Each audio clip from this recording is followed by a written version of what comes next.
Welcome to the Coffee and Questions podcast. I am your host, Michelle Berman-Michael, and my mission with this podcast is simple: to help realtors and loan officers across the world tap into the value Instagram can have for them and their business. To me, organic business that comes to us is the name of the game. On this show, you're going to hear from myself, other experts across social media, and also others that are just like you, selling real estate and doing loans and doing it at a high level on social media.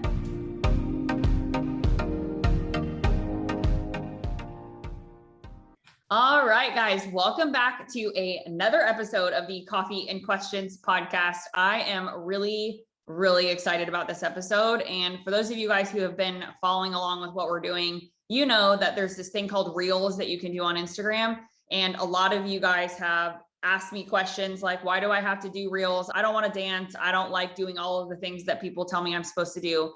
And because of that, I have brought you a very special guest who I personally am going to go ahead and coin her the queen of Reels on Instagram, but none other than Hannah Smith. She is known as the Property Geek on Instagram, and she only posts Reels, like quite literally, guys, only posts Reels. And one of the things that you said was you've been in business for about 8 years. And right out of the gate 8 years ago, you said social media, you knew that social media had to be a thing and that it had to be part of your marketing. And I want to ask you why.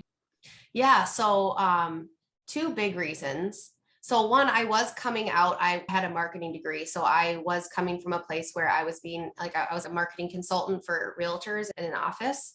And so I kind of saw that no one was using it. Right. But the two biggest reasons were I was young. So I was broke. I had no money to do postcards and all the things that the other agents in my office were doing. And two, I was about to have a baby. So I couldn't waddle my butt up and down streets all day and door knocking. I guess I could. And there was just some things that I knew I wasn't going to actually be able to do time-wise either, because I think a lot of new agents think their time is worth nothing. So they'll just do all of these things over and over and over, like calling and all, the time-consuming things. And then finally, somehow, magically, their time will become more valuable and they'll stop doing those things, right? Where that never ends up happening. So it was really I had no money and I knew I wasn't going to have a whole bunch of time to do time consuming things. So social media, I was already on, I was already using, I don't know if comfortable is the right word, but I knew kind of the ins and outs of how it was back then. Mostly, honestly, Snapchat was my go-to originally. And that was it. And I was like, it has to work. It's free. I'm already on it. All my friends are here. There we go. Let's go for it. It's wild to me that you brought that up, because I feel like so many people, two things: time is not free, right? And I absolutely love the way you said that. I actually need to take notes on this so that I can use it in our show notes for everybody to listen to this part. But time, agents get into marketing their business or creating their sphere, if you will, by doing a lot of things for free, right? They just go out and they're just pounding pavement and they're trying to go to these networking events, and they're trying to go, door to door on the door knocking vibe, or they're cold calling this list of 100 names. And then you have the other end of the spectrum, right? Where people are spending a ton of money on ads or lead gen to get out of the gate. Well, what you just said is you didn't have time for either one of those.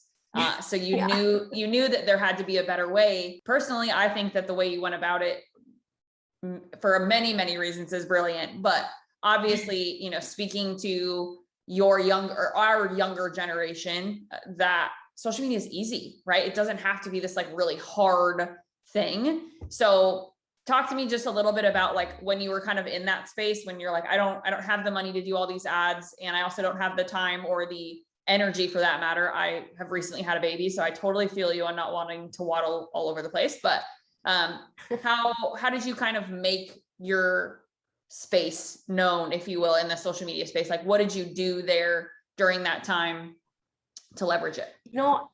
I just kind of talked about real estate, and I guess it wasn't even really that. It was just showing my day-to-day stuff. And it was, you're offline quickly talking about connecting people's brains with, my name with real estate, and that was like the goal of like, okay, well, if I just start with my social media and start with talking about how I got my real estate license and, that blah, blah, blah, like that's going to start to kind of click in people's brains that Hannah's in real estate, And so on like my Snapchat, I would just every day Snapchat the things I was doing, and it could be I was previewing a property, or maybe I was working on a purchase agreement, or I was practicing a purchase agreement, or whatever it was. Like I was just really documenting my day, I guess. Less of just food I was eating, more of activities I was doing. Because everyone's already like most people in our generation are documenting their day, right? Like you're already doing that. Some people are just taking pictures of their food or pictures of random things, but they're doing it. It's just a matter of swinging that into like your actual day-to-day work. Because I think sometimes real estate agents don't realize that people are very fascinated with our job and they want to know what we do all day. Like they want to know the activities that we do and all that stuff. And so we have a very like easy way because our industry is fascinating to other people. So the most basic thing that we might be doing, if you just document it, people are like, oh, look at that. She's doing real estate stuff, right? And that was really how I started with all of it. I was on Snapchat. It was before like anyone really had stories, Facebook and Instagram didn't have the day-to-day story stuff. So Snapchat is where I really got that day-to-day thing. And that's also where I grew a lot of my confidence for just, awkwardly just talking to my phone with my face. And that's really where the confidence started too. So that's really where it began, was just documenting the things that I was doing or trying to do and in the real estate side of things. What you just said, I feel like is really intriguing, because I think a lot of agents think that what they do, nobody cares about. And so it's kind of misconstrued. Like nobody wants to see all of the, papers in my front seat for all of the different properties I'm about to go show. But in reality, there's a lot of that stuff that I think people do care about. And what you said was that the industry is fascinating. And I got to tell you, before I got into working with agents many, many years ago, I remember thinking like, man, they get paid a lot to do nothing. And what you just said is that that's so far from true. So I guess maybe speak into that. So if there's somebody listening who's like, I'm really good at documenting my personal stuff, but why would anybody care about the real estate side? What would you say? It's not about, you don't have to be spammy and be like, all real estate, real estate, real estate. But for me, it's more so of just like mentioning things as you're going, right? Like as simple as getting in your showings, like, oh, I'm just getting done with an appointment with a client. Then talk about your personal stuff, whatever that is, right? If you want to tell a story about what your kiddo did, like just having like sneaky almost ways of like, oh, so I just got done with a showing, but I just got home with my kid, whatever it is. And that was really where it was. It wasn't just like you have to just throw up real estate all over the place and have no personality to it or no personal story to it at all. It's really just like, just sharing really what's going on, like if you're on your way to a showing or a meeting with a client, you can say that, or I used to tell like funny stories. It was like when Snapchat was like the filter, like the really funny filters, not like the pretty filters, and I would use different filters for different characters in my stories. And it would be like an embarrassing story of what I did at a showing or, stuff like that made it more entertaining than it did like necessarily me like talking about the market update or, whatever everyone wants to throw value out, which is great. But sometimes it's just a matter of like opening that door to them of saying like, this is my life and real estate is a huge part of my life. That's how it is. So that's what I would do, is even if I'm not even going to speak about real estate, it's just like, hey, I just got done with this, or I'm on my way to this, or, that kind of thing. It's easy. I think we call that subliminal marketing in marketing world language. For those, those of you guys who are listening who have the same background as Hannah and I, you guys know what subliminal marketing means, but it's also in a lot of like movies. I mean, all the commercials, like that's all it is subliminal marketing. It's a way of saying, hey, this is what we want you to go buy without saying, go buy it.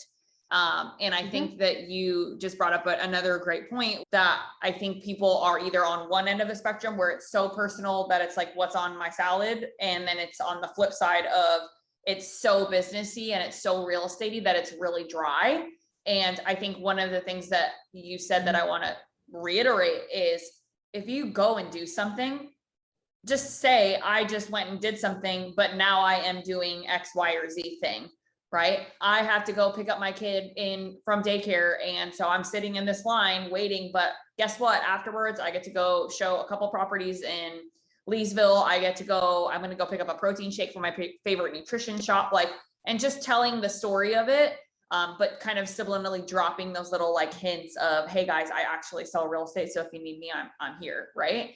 And on the story side, this is one thing. I have a client who she does something called Carla in the car. So every time she leaves an appointment, every time she is getting ready to go, she just gets on her phone and she just says, all right, guys, I'm here with Carla in the car. I just left an appointment and this was what happened. Da-da-da-da. But you know what? It's raining in Arizona and it's a great day. Like, she just makes it funny and makes it entertaining. So I just think that it's brilliant. I'm just going to use that word, but brilliant is the word of this episode. So I know Snapchat was huge for both of us. I mean, definitely, when we first got started, but now for you specifically, Snapchat was a huge part of how you built kind of that presence for you, tapped into your sphere. At what point did that transition to Instagram kind of more solely? Yeah. I would say I was smart enough to know that you follow what they're pushing. If Instagram comes out with a new feature, like a story or now Reels, you have to use it. You know, that's their way of like, that's what they want to push, right? Or when Facebook Live came out, God, did I not want to do that? And I still to this day cringe. I'm not going to lie. Like, I'm not a live girl. Sometimes I let certain words slip that shouldn't slip.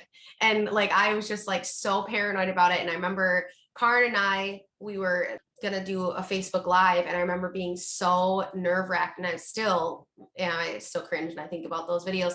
But the only reason why we were doing it is because Facebook was pushing it. And we knew we could get in front of more people and get more reach because that's what they were pushing out in front of people. So if we did it, then we would. And so that's why Instagram Reels, because Instagram Reels is the number one thing that Instagram wants you to do or wants to push out in front of people. So if you're not following that, you know what I mean? You're missing the boat. And unfortunately, like, who runs Instagram? Instagram runs Instagram. What's their point? They want to have people on their app. They want to have as many people for as long as possible on their app versus another app. So what's going to keep them on there? Well, they're pushing Reels. So if you don't use Reels, they're not going to push you out there. If you enjoyed this episode, please go follow my guests on social media.